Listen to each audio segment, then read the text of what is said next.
We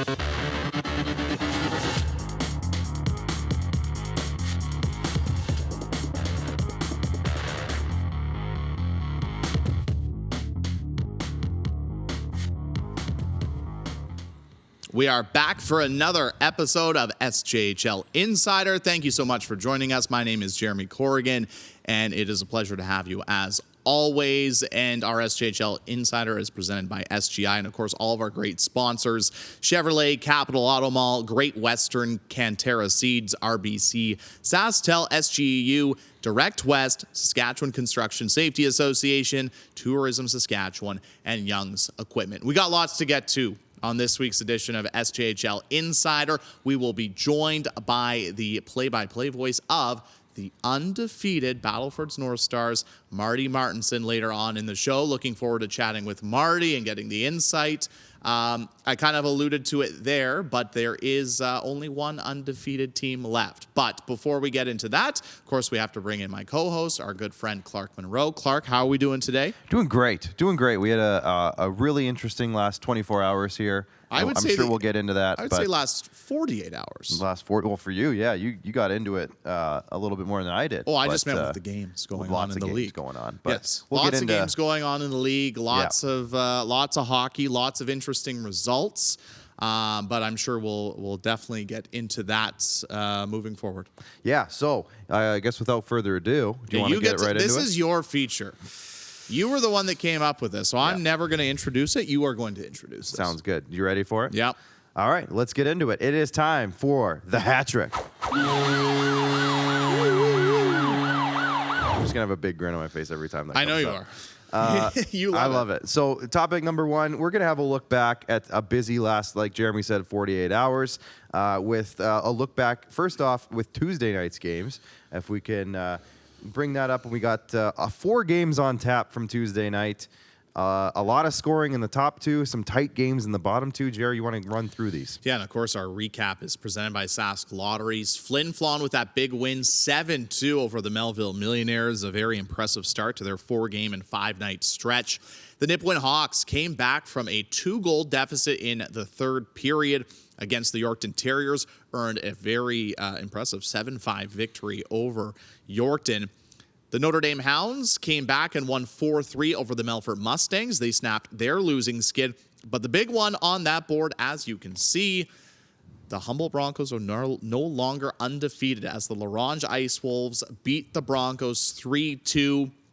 A very exciting hockey game and a very exciting finish to that game, which we will get into in a moment. But we also have to look at our Wednesday results as well, because there were 2 games last night. And as you can see, that first one, Estevan beat the Flin Flon Bombers in the rematch of last year's final, 8-6. Goals. Burner of a game. Of course, we're going to get to that in a few moments. And Yorkton beat La Ronge 2-1. Let's go back to Tuesday, though, Clark. Yeah. 4 games on tap. I mentioned it, the big one. The Humboldt Broncos playing host to the La Ronge Ice Wolves. It was their first game, I think, 9 days. And it looked like they were on their way to their staying undefeated, their 9th win of the year. But you have to give credit where credit's due. And La Ronge, they get the tying goal with about 1:20 left on a beautiful tip in front. You couldn't have asked for a picture-perfect tip better than what it was. And if you haven't seen it, you can check out the highlights at sjhl.ca and our YouTube page. Yeah. Be sure to subscribe. And then 40 seconds later, with about 30 seconds left in the game, they get the go-ahead goal to win it in regulation. Yeah. Talk about a gutsy effort to kick off 4 games and 5 nights for the La Ronge Ice Wolves. Well, then that's kind of the thing, right, with La Ronge, is that they've had a season full of gutsy efforts so far. And again, we cannot give enough credit to Kyle Schneider, who filled in for Kevin Kaminski. Coach Kaminski is back now behind the bench, but that team, they came out to play for Kyle Schneider, and I think this was just kind of the tail end of that for those guys. Obviously, you saw Humboldt, like you said, they got up to that 2-1 lead in the second period with goals from Ethan Zilke and Jacob Boucher. The newcomer, Jacob Boucher, already making an impact there with Humboldt. And then the leadership group of the La Ronge Ice Wolves just came out. Ethan Strick, obviously, he's been very involved this season. and then Handel gets that late goal. Like, what a way to end a game. 2 goals in the last minute and a half, essentially. And, they come out with that victory. A tough one in Humboldt. It's never easy to win there. They're such a good team this year. They've been solid all around. And then Larange goes in there and sneaks one out. And a really good goaltending performance by Larange Ice Wolves backup goaltender Topher Chirico, who was outstanding in between the pipes, making over 40 saves in that one. We mentioned it was a thrilling win for the for the Nipawin Hawks over the Yorkton Terriers Tuesday night. They were down by 2 going into the third, and I think this is kind of the recipe for the Nipawin Hawks is even when they're down, they're never out because of how much offense that this hockey club has and how explosive they are up front. And you also have to consider on Tuesday that they have this performance and this comeback effort after they trade one of their leading scorers, Braden Kiesman, to the Portage Terriers of the Manitoba Junior Hockey League for a pair of forwards. Yeah. So a real gutsy road effort for the Nipawin Hawks and getting a big 2 points. The Yorkton Terriers fans who attended that game were treated to quite the performance on both sides. Right. 6 goals in the second period, 6 goals in the third period. 5 of those 6 goals in the third were by Nipawin. A hat trick by Captain McGuire Ratzlaff, who's we'll talk about in a little bit with the scoring leaders in the league. He's putting his stamp on the early season leaderboard there. But they had obviously like a 5-goal third period. Unreal. Down 4-2 going into the period. That's a way to make a statement. And like you said earlier, like they just made a big move, kind of a not necessarily like a team-altering move, but it's definitely an important move. It's a substantial move. It's noticeable. Trading out a leader like Kiesman was. I mean, Kiesman, was he not one of the MVPs of the week earlier in the year? Very first one, I do believe. Very first one. And now they brought in, as Clark Stork said on Twitter, shout out Storky, but 2 important 18-year-old forwards who should make the team better long term. So a big, kind of a bold move by head coach GM Tad Kozin. But it's they look like they're about to maybe get back to their early winning ways. Yeah, and we mentioned the other 2 scores on Tuesday. Flin Flon with a very impressive win, 7-2 over Melville. And then quickly, let's talk about the Notre Dame Hounds getting back in the win column. A 4-3 comeback win over Melfort. They were down 3-2 late in that third period, I think under 7 minutes left, and they got 2 goals late in the third. A real big win for the Hounds. Yeah. Every win right now is big for the Hounds. Obviously, 3-6-0-1. Every win is now big. is big for anyone, Any team. not just the Hounds. Yeah, every it's a win. good statement. But good point. Considering they had lost their last 2 at home, exactly, and that's the big thing, right? And for Notre Dame, getting that late score at home, I think, in front of the Notre Dame fan base is important, and getting another big goalie performance out of the Hounds, which I think seems to be kind of from what Jamie Neugebauer has told us. I was going to call him just Neugebauer, but it's Jamie Neugebauer, Nugsy. What he's told us on, when we've talked to him throughout the season so far is that they have been getting big goaltending performances from both their goalies, and 41 shots for Melfort that night, and they were able to sneak out with a 4-3 win. So a great performance by Notre Dame as they continue to try to climb their way up those standings. So let's go to Wednesday. Yorkton bounced back with a 2-1 win over Larange, and that's what you'll have to love about the Saskatchewan Junior Hockey League. Yorkton drops their game on Tuesday 7-5 to Nipawin. Larange beat the humble Broncos, and then Yorkton the very next night is able to win a 2-1 hockey game against the Larange Ice Wolves, which you love to see. You love to see parity, but it's a nice bounce back win. Obviously, for the Yorkton Terriers, getting back in the win column. Larange is continuing their 4 games and 5-night stretch, and those teams are going to meet again this weekend. So we'll get into that a bit. But let's talk about the rematch from the SJHL final last year, the Estevan Bruins against the Flin Flon Bombers. What a game, 8-6. Usually on SJHL Insider, we're talking about all the games that I went to over the course of the last week or the last few days. But for the first time, we get to talk about a game that we both went to. Yes. As you came with me down to the beautiful Affinity Place to check out the Bruins and the Bombers. And boy, oh boy, we were not disappointed. What a hockey game. Yeah, Early candidate for Game of the Year. Game of the Year candidate Easy. for sure. And I think I texted you in the first period, if I remember correctly, because you were down at ice level and I was up in the press box. I think I said, like, what a game. And you were like, yeah, no kidding. Yeah. I think, early, I think it was 2-2 early on, if I remember correctly. I think it was during right before the first period ended. Yeah, I think it was after that second goal, Cade Runke scored the second goal of the game for Estevan. And I was like, man, what a game we're at here. And then it turned into an even better game. 2-2 after the first. It was 6-4 going into the third period. And then just a crazy third period, a very eventful, physical. You could tell these two teams remembered what happened last year, and it was just a great finish. The crowd was into it, and it was awesome to watch. I highly recommend, if you didn't watch that game, to go on to the SJHL YouTube channel. Check out the highlights from last night's game. Yeah. There was a little bit of everything in that game. A couple hat tricks. Yeah, 2 hat tricks for the Estevan Bruins. Von Sprecken scored against his former team. Von Sprecken scored against his former team. Cade Runke gets a hat trick. Mitch Koner gets a hat trick. Yeah. I don't think you can ask more. I'm sure it was a very entertaining game for the fans. It was a very entertaining game for the media.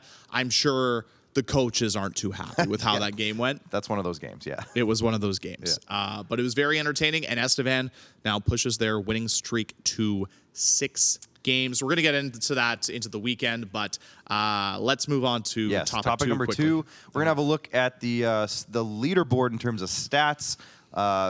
There's been some movement here in the last few days. Obviously, I think last time we did this, Ethan Zilke from Humboldt was at the top of this list. He is now at 7. So there's been quite a bit of movement, and we mentioned earlier McGuire Ratzlaff, Cade Runke having big nights over the last couple of days with hat tricks. But what do you think of this list so far? Well, that's interesting you say that, because obviously Ethan Zilke, he was at the top literally last week when we were doing this, but the Humboldt Broncos just had 9 days off. Yeah. So they haven't played a game. Had a chance. They played 1 game since then. Yeah. But obviously, like you mentioned, we saw the outstanding performance by Cade Runke last night. We saw a great performance by Jaden Mercier last night. Since October 1st, Jaden Mercier is actually the leading scorer in the Saskatchewan Junior Hockey League with 4 goals and 7 assists. There you go. He's turning it up. We've seen Cade Runke. He has 6 goals and 3 assists in the last week and a half. McGuire Ratzlaff was outstanding on that road trip for the Nipawin Hawks last week. And he's turning it up, and he's leading by example. Alex Johnson. There's a lot of guys on this list that are Cole Dupro really, had a great night in Estevan too. Cole Dupro he looked really impressive. Yeah, and then Jake Southgate, obviously SGU MVP of the week. So there's your movement when it comes to the stats board and the leaderboard. But I think you're seeing a lot of obviously outstanding offensive performances. We always talk about so far this year all the great goaltending, but there's been some great offensive performances as well. But let's quickly actually pull up the goaltending numbers as well. I mean, Josh Cote is still sitting at the top of the leaderboard when it comes to the stats for the Saskatchewan Junior Hockey League and the goaltending. I mean, 8 games played, 9 goals against. 9 goals against. That's pretty good. That's going to get you up there, yeah. 2 shutouts, a 1.23 goals against average, and Harmon Laser-Hume has been so good this season.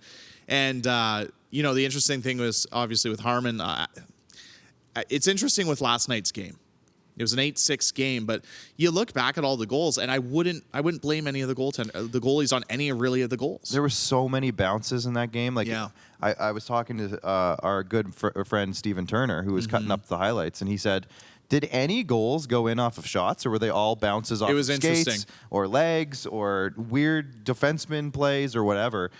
So that was a big chunk of the game. A lot of weird bounces. There was a lot of nice goals, but there was also a lot of weird bounces. Yeah. Actually, guys, can we pull up the stats one more time? I just want another person I want to actually talk about a little bit, because we haven't really. I feel like I mentioned this, I think, during. When I was writing up the SJHL power rankings for the team this week. But the play of Daza Mitchell has been extremely underrated and not talked about enough, I think. The Weyburn Red Wings are a very young hockey team this year.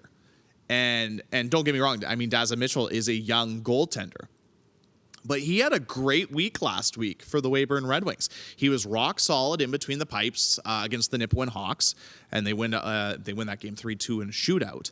But then the very next night, they go into Battleford, and they play the undefeated North Stars, and they only lose 2-1.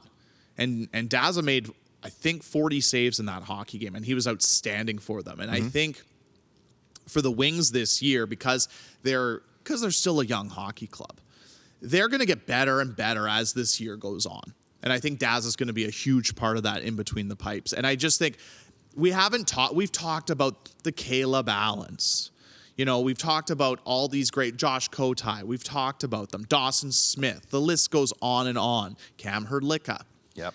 But I don't think we've talked enough about Daza Mitchell and how good he has been this year for Weyburn. And you know, it's funny. 2 weeks ago, Nick Nielsen was on this program, and he said Daza Mitchell, because he had that one rough game at Showcase, his numbers kind of were a little down at the moment. But Nick Nielsen did say that by the end of this season, that Daza Mitchell would be one of the top goalies stats-wise in the league. Look, a couple weeks later, he's making Nick look like a genius, which is hard to do. Which is hard to do. Yeah. Hi, Nick. Oh boy, he's. I'm sure he'll have a rebuttal for that. I'll see it on Twitter later. Quickly, before we get to our guest, Marty Martinson. Yes. Let's get into our topic 3. Last topic of the hat trick is who's hot, who's not. We're going to do a quick one here.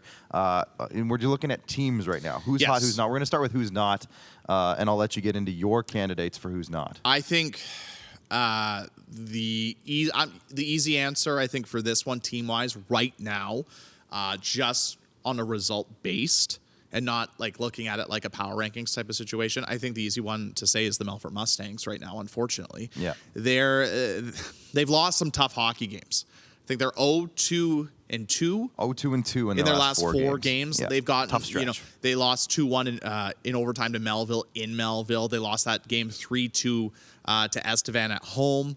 And then you have a 3-2 lead against the Notre Dame Hounds late in the third period on Tuesday. And then the Hounds get 2 goals late in the third period to come back and get a 4-3 win. Now, the good thing for Melfort is they are getting healthy. Right. But we all expected them to be a top team in the SJHL this year. I still think they are going to be. But we just have to kind of be patient and wait to see how this team gets healthy. And then once they're healthy, how they're playing. Because you know what? They've played a couple of games against the Battleford North Stars.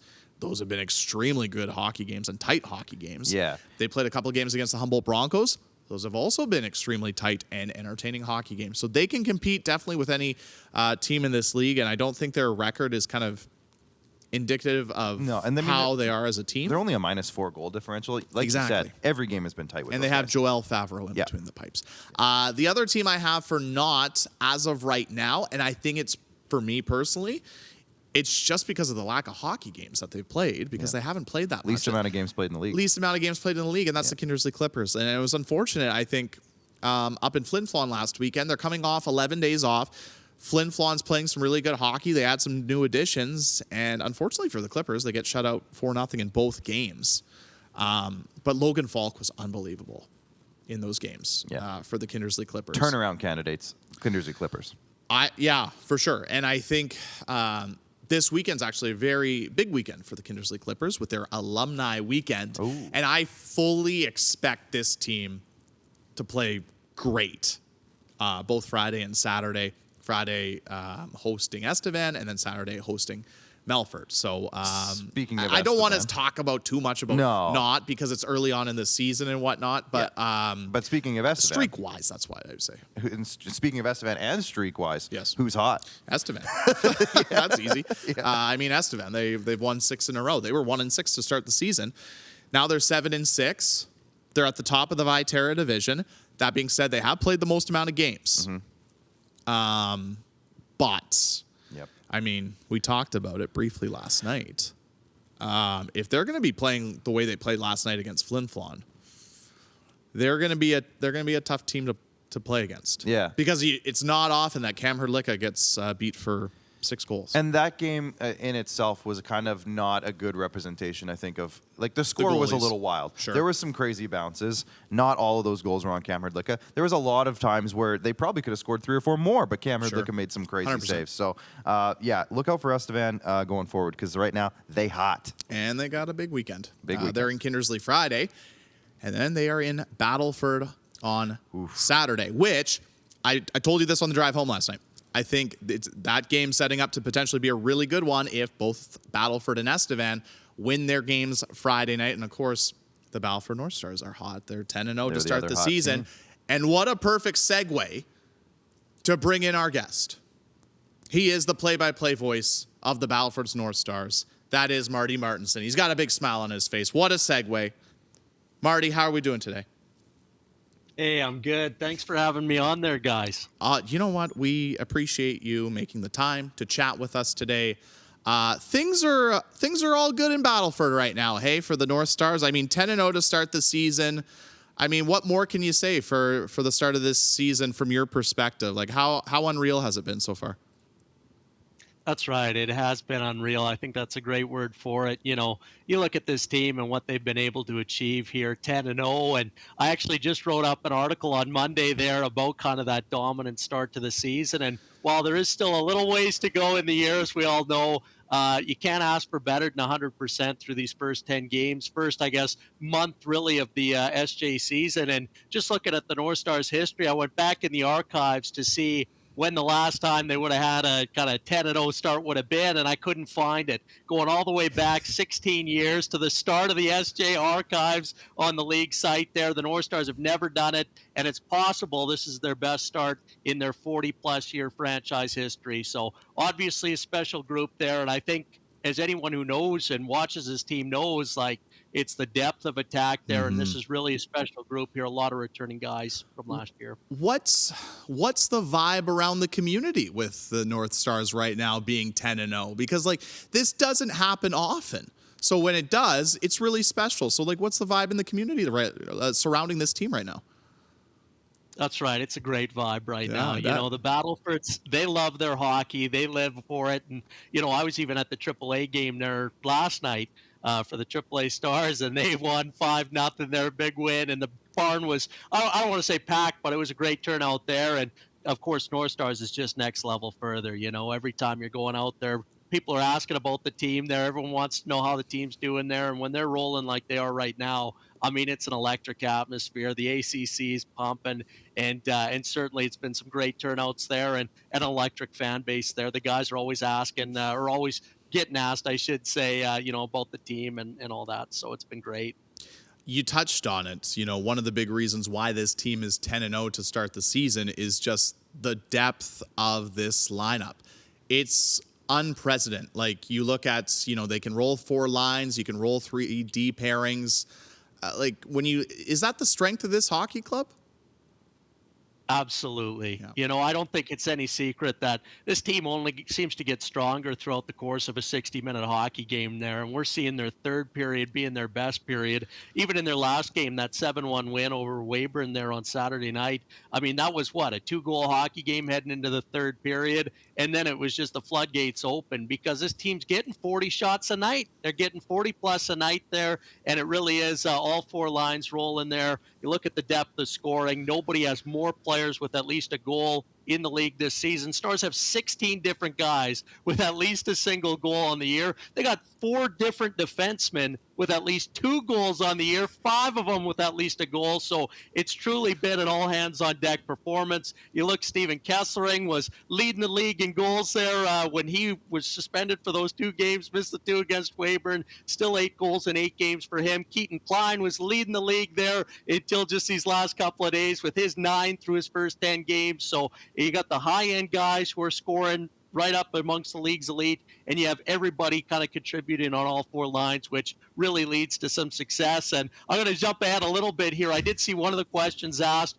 was just about, you know, can this team sustain? And, you know, I think there's no question that they can. You know, I'm not saying they're not going to lose a game all season here, but I am saying that when you have this many players contributing, even guys in and out of the lineup and filling out those 4th line spots, I mean, they're really in a good place here to keep this roll rolling here. For sure. So here's a tricky question for you. We know the big names on this hockey club that consistently produce for them, but through these first 10 games, who's a player for you as their broadcaster that's kind of flown under the radar that maybe we should be talking about a little bit more?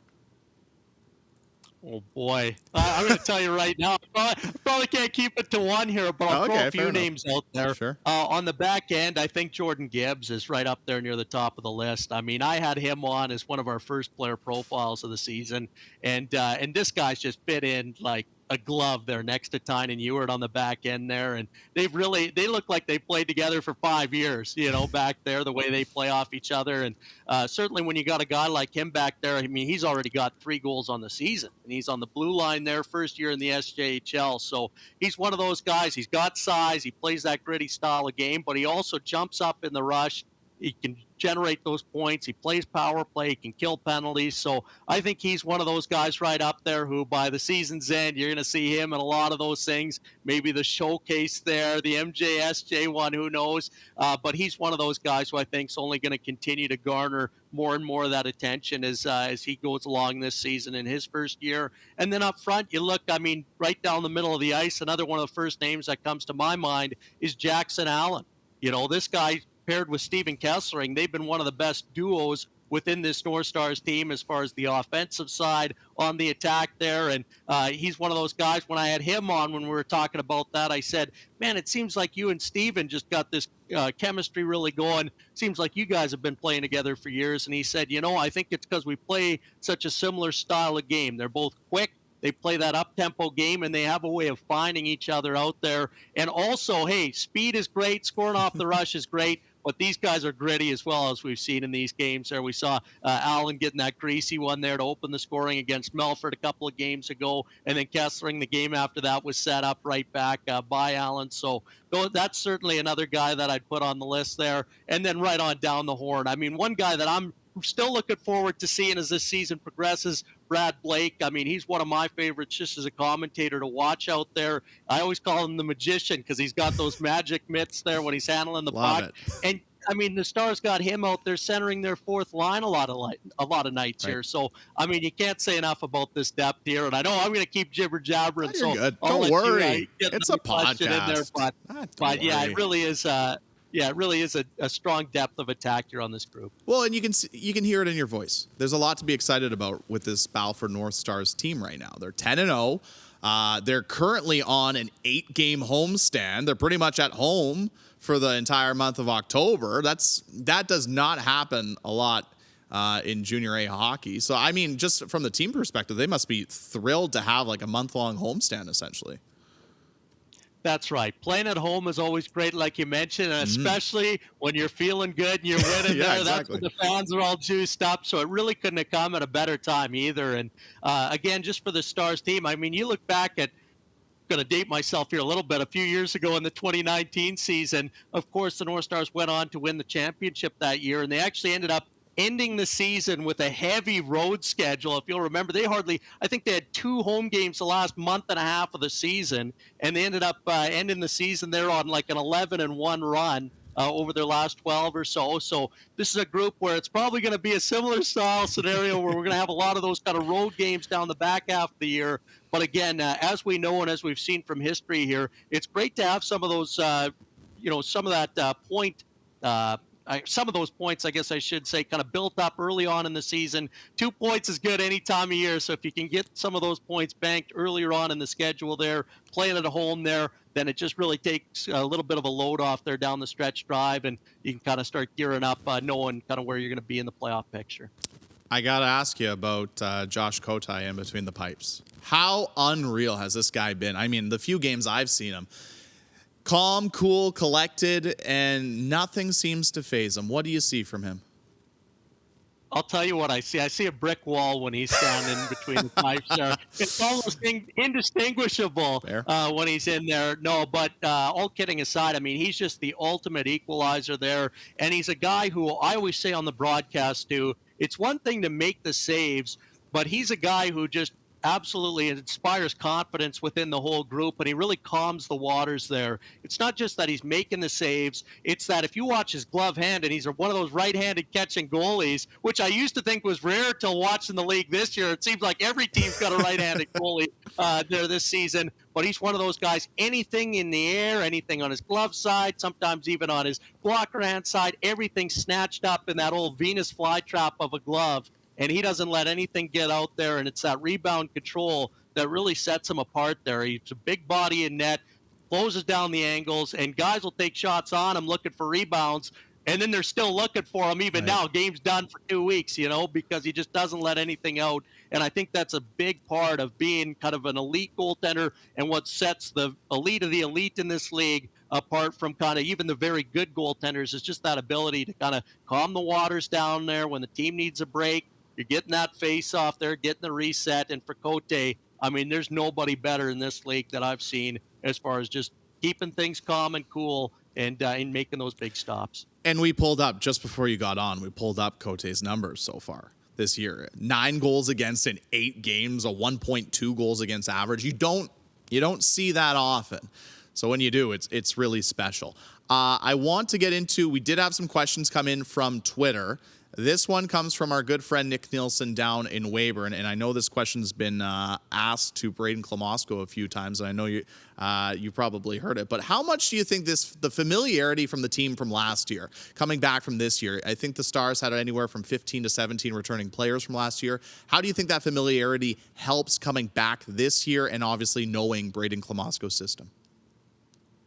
Yeah, that's it exactly. I think that is a big part of it. Like you hear from the guys all the time, even when you talk to guys midway through the season, they'll talk about how, hey, there was a bit of an adjustment period, especially guys jumping up from AAA, which is a great league in its own right, onto the junior A level. It's just taking that next step there. And for so many of these guys, like you mentioned, 15 on the roster right now, from last season, kind of carryover guys, and they've really been the guys helping drive the bus here, lead the way as well. You always want your veteran guys, your best players, to be your best players, and the North Stars have been lucky to have that. And it's so many of these guys, you'll remember, were kind of first year in the league last year. Even your Keaton Kleins, who's a 20-year-old this year, Emmett Wurst, who's a 20-year-old this year, they were kind of first year in the SJHL last season, and they've just continued to grow here, take that next step, and they've been real leaders on this team here. You look at the hometown boys there, the Zane Florence, of course, Jake Southgate. Then you got your Steven Kesselrings, who feels like he's been here for 10 years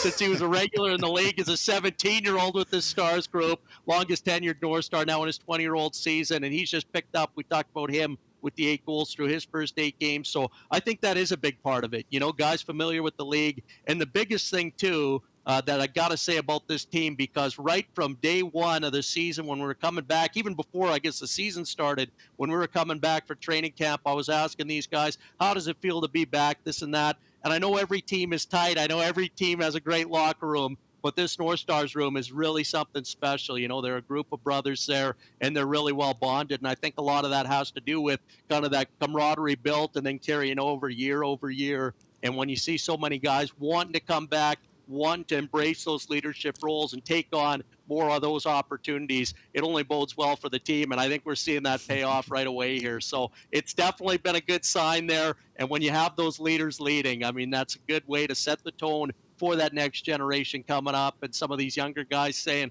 boy, oh boy, I better make the most of my opportunity when I get in the lineup, because it's a tough nut to crack there. Before we get into some lighthearted questions to end the interview, let's get a quick preview of this weekend for the North Stars. They play host to Melfort on Friday, Estevan on Saturday. They've played 2 games against Melfort so far this season. They've been very tight, entertaining hockey games. What do you expect from this weekend? Yeah, that's right. Every time the North Stars play the Mustangs, one thing's for sure. It's probably going to be a 1-goal hockey game there, maybe 2 there. But it really is one of the great kind of rivalries as we've seen, kind of those outside the division rivalries that we've seen here. And it doesn't seem to matter. I mean, you look at even this season, the Stars have only had 1 game go past kind of regulation time so far this year. It was that overtime finish the last time these teams played back in Melfort, and it was Kean Bell, who's been an absolute rock star. I almost feel remiss that I didn't bring him up earlier. I mean, this guy's, what has he got, 6 goals through 6 games with the team, so he's been lights out since coming over, and he's really fit in well and scored that overtime winner. But that was maybe the best game we've seen so far this season. I mean, that Melfort team is really something, a good squad as well, and that'll be a great test. And then I know you were talking just before I came on as well about maybe the hottest team other than the North Stars, certainly of late, has been Estevan with their hot play here, so that'll be another great test. And on the Bruins side of things, North Stars haven't played them yet this season, and anytime you're taking on the defending league champs, it's a little bit of extra incentive there to bring that A game there. Everybody's kind of using them as a measuring stick as well, so I can expect that to be a great one as well. Can't wait to get back into it here. We haven't played since the weekend there. I'm feeling like it's been ages here since we've seen this team in action, so I know I'm itching to get back in the booth. Never mind these boys actually out there playing, and that's the big thing too. These guys, they love the game, and they really enjoy it. And you can see that on their faces there, whether it's doing the interviews with me there. I'm always grabbing them for the post game, for the interviews in the intermissions there. But you know what? This group, as always, they love the game. They love doing it, and that's a big part of their success here as well. All right. So here we'll end the interview with two fun questions. All right. The first one comes from our good friend Matt Barrett, who you'll see tomorrow night. Matt asks, what's the most entertaining hockey game you've ever called? Yeah. Well, I'd like to say, like to give this one to Matt and say Game 5 of the 2019 Finals, because of course playing the Melfort Mustangs, the North Stars took home the championship there that night. So there you go, Matt. Careful what you wish for there, buddy. But no, I only kid. I mean, that was obviously a special game for what it was, but I would have to say, just as far as the game on ice product itself, it would have to go back to, again, that 2019 playoff run. First round, that series against Flin Flon, it went to 7 games, and was it Game 5 there in North Battleford, went to 3 overtimes. It went to triple overtime, and if you'll remember, Flin Flon actually ended up winning that game. The North Stars lost it, heading back to Flin Flon there, and they actually ended up winning Game 6 too. So it was a bit of a tough loss there. They scored the tying goal there. It was Nate Hooper on the tying goal with I can't remember, 17 seconds or something like that to send it into overtime. And then he scored in triple overtime to win the game. So it was a bit of a heartbreaker there for the North Stars. But as we saw, they overcome, they dealt with that adversity. And I mean, even at the time, even though it was a loss, it's one of those games. I mean, somebody's got to lose it. Mm-hmm. But even being on that end of things, boy, oh boy, what a game there. That was just the ultimate. That was the pinnacle. You had guys playing 40 minutes in that game. It was incredible. It was unlike anything I had ever experienced. I know for myself, I was so hoarse. I was so out of breath there. But I could have done another 3 overtimes because that's what it's all about there, those rivalry games, and certainly that was a special one. So I'd probably have to say that one. Yeah, you probably had to load up on Fisherman's Friends at the Esso on the way back to Battleford or something like that. Final question for you, and this one actually, I wouldn't have thought to ask this question until actually last week. We were both up in La Ronge for the North Stars game against the Ice Wolves, and I was there filming, getting B-roll and everything like that. I've been going around to each team and everything, and I looked up into the press box, and I was blown away and super impressed. And I haven't told you this, but I couldn't believe that you were calling the game, but also taking photos with a camera. How difficult is that? Because that, to me, seems like it would be a challenge. Yeah, well, hey, thanks for that there. I mean, yeah, it's just something I've always enjoyed, It's not something I have to do, but right. It's something I like doing, For me, like the pictures is just another way I kind of, interact with the game. And then I do a pre and post game article for every game the North Stars play, and I always have. So it's kind of just another way. I always look at it like as many ways as I can make the team and the games accessible to as many people as possible. If they can tune in, listen to the broadcast, great. If they can catch me on the hockey TV, awesome as well. And if they can't, maybe they're busy. They wake up the next morning, they want to see that post-game article. That's why I stay up after the game. Doesn't matter how late it is there. Got to get those pictures in there. Got to get those, videos and all that stuff, because it's just another kind of outlet, their way to kind of share the game there. And again, when I'm lucky enough and blessed enough to work for a team like this North Stars group, I'm always just happy to bring as much content as possible. But to answer the question more directly there, as for the actual taking of the pictures while I'm going, I got the long lens on there to get those close-up shots. And for me, because I've done it now, this is my 5th year, is it? 5th year now with the Stars here. So I've been doing it since day one there. Wow. And I don't even think about it now, to be honest. And I just do that. I kind of take all my own pictures there, and it's just another great way. And then I kind of set up an Instagram there, share some of that work that way as well. If you want to if you want to check that one out there at the Marty Photography, little plug in there, no problem about it. You can plug whatever you want, Marty. Yeah, and plug also whatever on my you want. Twitter there. Yeah, then on my Twitter as well at Marty PXP1. And yeah, just about kind of sharing as many things as possible and getting the boys out there, getting them known and sharing some of those things with them as well is something special. So pictures just another part of the game. Way I could do that and happy to do it. Don't even think anything of it. And that's what we all want to do, I think, as part of the SJHL media, both us obviously here working for the league, but I know all the broadcasters. We want the best for the Saskatchewan Junior Hockey League. And obviously, from what you just said, that's exactly part of it when it comes to you doing all this. Marty, this has been awesome. Thanks so much for taking some time to join us today. We really appreciate it. And we will see you. I will see you tomorrow night in Battleford for that game. Looking forward to it, my friend. That's right. Hey, I'm looking forward to it too. Anytime you want to have me on here, it's an absolute pleasure and great to come on. Thanks so much, Marty. We'll see you tomorrow. Yeah, thanks. All right. That is the play-by-play voice of the Battleford North Stars, Marty Martinson. Unbelievable chat. Unbelievable guy. One of the hardest workers in the Saskatchewan Junior Hockey League. He plugged his Twitter. He plugged his photography. His writing's phenomenal. On I think it's battlefordsnow.com. Promote that too. He, like he said, he does a pre and post game article. He's outstanding. One of the hardest workers in the game. I just can't stop smiling. That was such a fun interview. I can't stop smiling. That was awesome. He's awesome. Yeah. Yeah. Listen, if you haven't heard his calls yet, and I've just got introduced to Marty on the radio or on the hockey TV broadcast. On that game he referenced where Kean Bell scored the game winner. And he said, ring the bells. You know, that was a great call. We posted it on our Twitter page. We rang the bell, all right. And that was my first introduction to Marty. And I can't wait to tune into more Battlefords games just to hear his calls.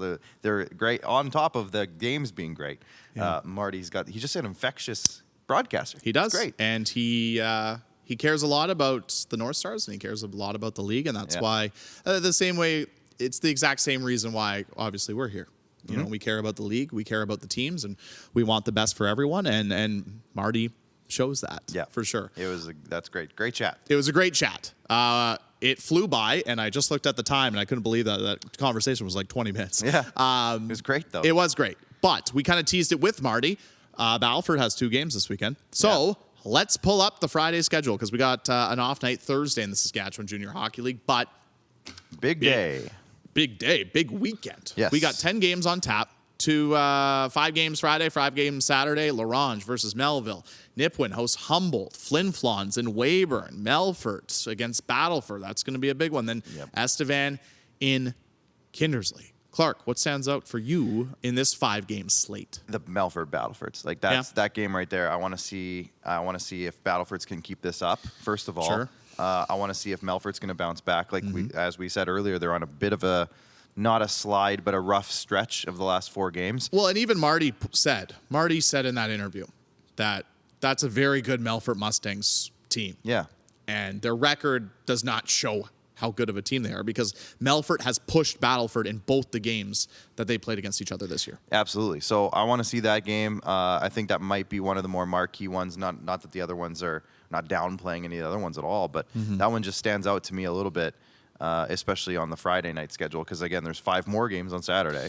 Then let's pull up the Saturday night schedule and the rematch between Larange and Yorkton in Yorkton. Battleford's playing host to Estevan. Humboldt welcomes Melville. Melfort in Kindersley, and then Flin Flon finishes up their 4-5 against the Notre Dame Hounds. I think I mentioned earlier, if Estevan and Battleford both win on Friday, that game on Saturday is going to be awesome. Yes. Well, I think the game's going to be awesome no matter what, but I think just the storyline's right itself, right? A team that potentially has won 7 games in a row going up against a team that's won 11 straight, hasn't lost this season.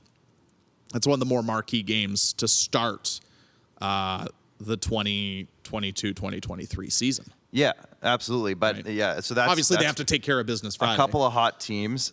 Friday's going to be a big night to kind of, and both teams are going to be going back to back as well, like you said. So they're going to be in the same boat. Neither team necessarily has an advantage outside of the fact that I think Estevan's traveling maybe a little bit more. But other than that, both teams are going to be kind of in the same boat. They're both hot.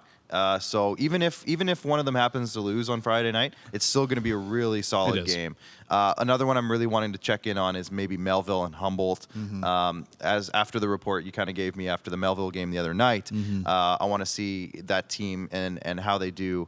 They have some big top line guys. I want to see those younger guys continue to develop. And with Humboldt coming off a loss, how are they going to react to that? Because that's their first one of the season. Yes, so, that'll be an interesting one. Now as well. Humboldt plays Nipawin on Friday, of course, Yes. too. Which I think it'll be a really good game because, like you said, Humboldt's coming off their first loss of the season. How are they going to bounce back? And then you have the Nipawin Hawks, who obviously they just came off that comeback win. Over the Yorkton Terriers on Tuesday. I think the interesting thing too, I want to see. I touched on it on Monday or Tuesday rather on SJHL Weekly, but the two teams that are playing 4 and 5. They are now halfway done their 4 and 5. Both teams are 1 and 1. I want to see how they finish their 4 and 5s.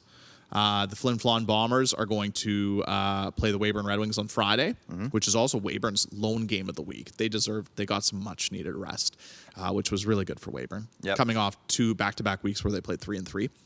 And then they'll finish the trip against the Notre Dame Hounds on Saturday.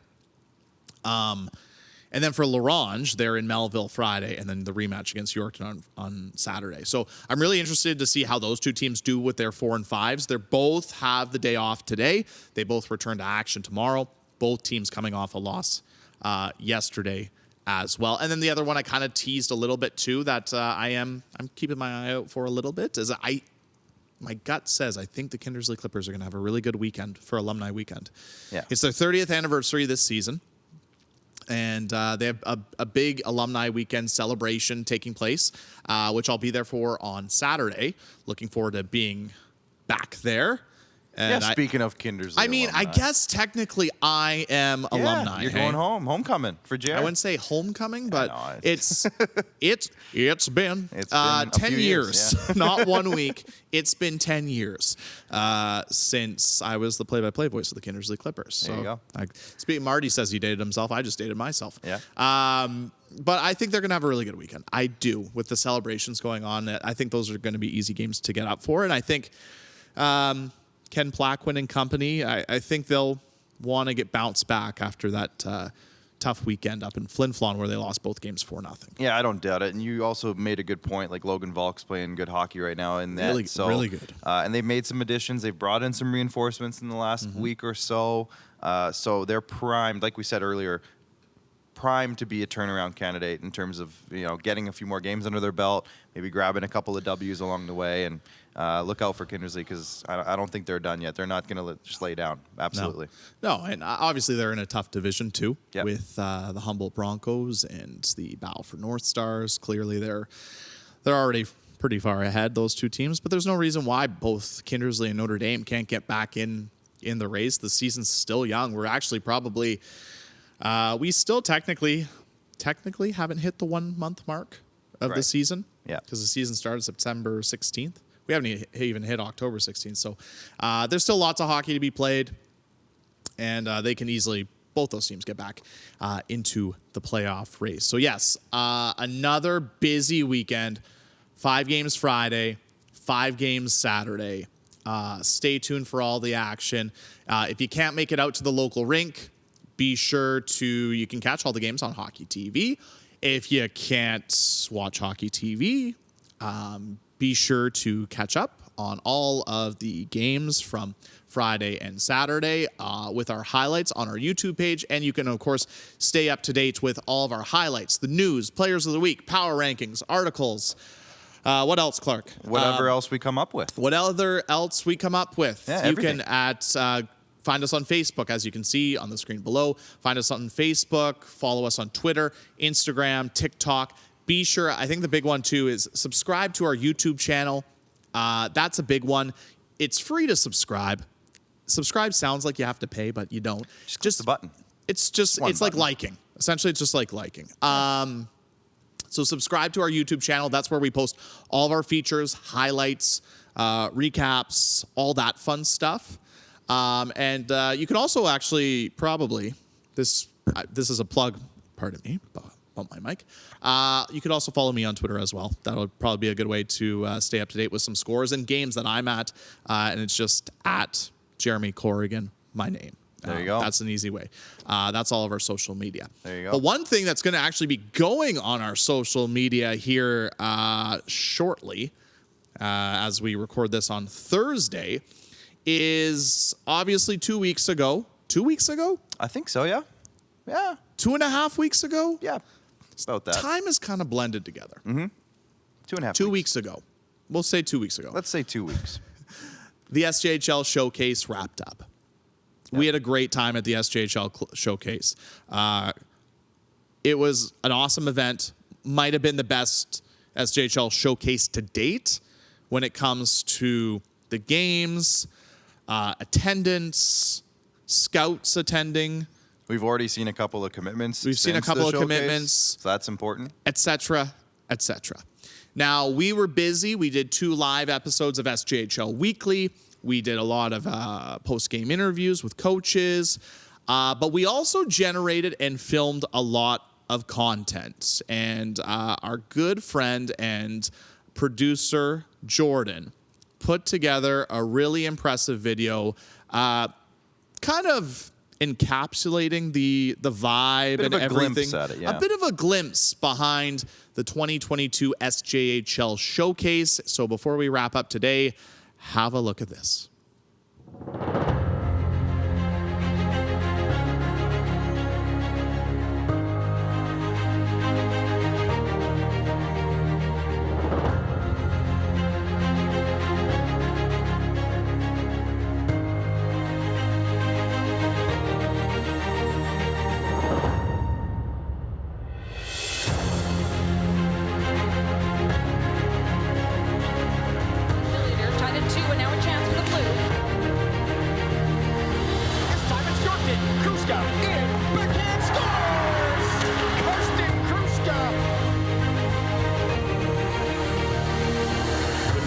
Best is when you've got all 20 guys playing the same way. You see the guys celebrating thereafter, and anytime you get a big win like that in the last 2 seconds of the game, it's good for the morale and it boosts everybody up a little bit.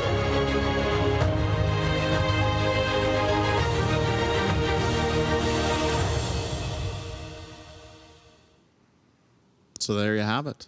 You weren't at the showcase. Do you feel like you were at the showcase now, Clark? I feel way more closer to the showcase than I did before. Absolutely. That great work, Jordan. Yes. And that's just a little, not even like the tip of the iceberg for what we're going to make down the road. So keep an eye out for that kind of stuff. And, that's, more is on the way. And yeah, like I think that's part of the reason why at this beginning of the season, you might see me around the rink doing a lot of filming, and that's obviously to generate footage that we have so we can produce beautiful features like this. Because if you saw us at the showcase, not only were we doing the shows, but you would have seen both myself and producer Jordan running around like crazy people with a camera, filming things, filming action from the games, different angles, etc., etc. So an amazing job by Jordan.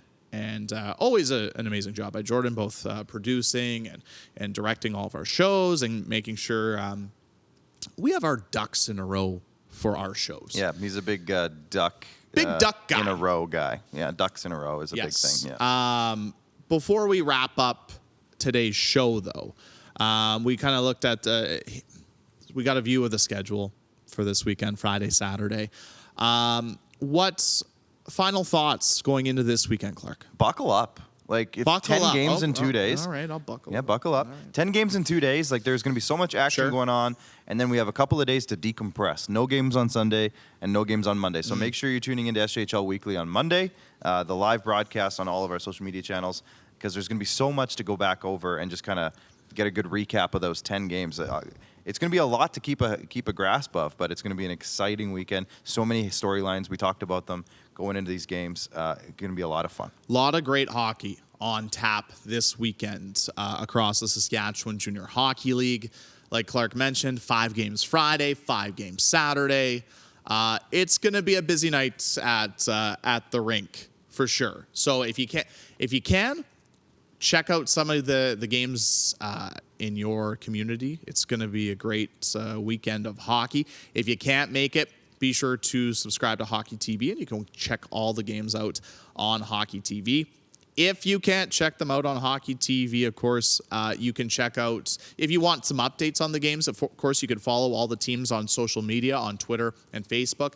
But if you want highlights from each game, you can follow the SJHL on all of our social media platforms, Twitter, Facebook, Instagram, TikTok. Subscribe to our YouTube channel. That's a big one because that's where we'll post all the highlights. That's where you'll see SJHL Insider. That's where you'll see SJHL Weekly. And you'll also see all the other features that we produce for the Saskatchewan Junior Hockey League. Of course, before we go, we have to say a big thank you once again to all of our sponsors. Once again, our podcast sponsor is SGI, but of course, we have some more great sponsors, that being Chevrolet, Capital Auto Mall, Great Western Brewing, Cantera Seeds, RBC, SaskTel, SGEU, Direct West, Saskatchewan Construction Safety Association, Tourism Saskatchewan, and Young's Equipment. Thank you for my co-host Clark Munroe. My name is Jeromy Corrigan. Thank you so much for joining us on SJHL Insider this week, and enjoy the games this weekend, everybody.